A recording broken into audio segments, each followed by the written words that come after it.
Hey guys, welcome to MadTech. Today we'll be learning how to turn off vibrations for WhatsApp call. And now let's dive right in. Now to turn off vibration on WhatsApp call, first open up your WhatsApp on your phone.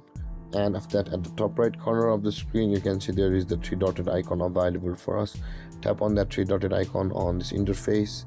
And when this drop down menu appears, tap on the settings option available for us. And on this interface you can see there is the notifications option available for us just below the chats. Tap on notifications, and on this interface scroll down until you can see the calls option available for us. Now in order to turn off the vibration for WhatsApp calls, you can see the vibrate option available for us just below the ringtone. Tap on vibrate and you can see the off option available at the top of the list. On this pop-up menu, tap on off, and with that being done guys, the vibrations on WhatsApp calls will be turned off or disabled. And so guys, this is how to turn off vibrations on WhatsApp calls. And if you have any confusions or questions regarding the topic, feel free to comment in the comment section below, and don't forget to like, subscribe and hit that bell icon for more videos. Thank you for watching guys. Peace.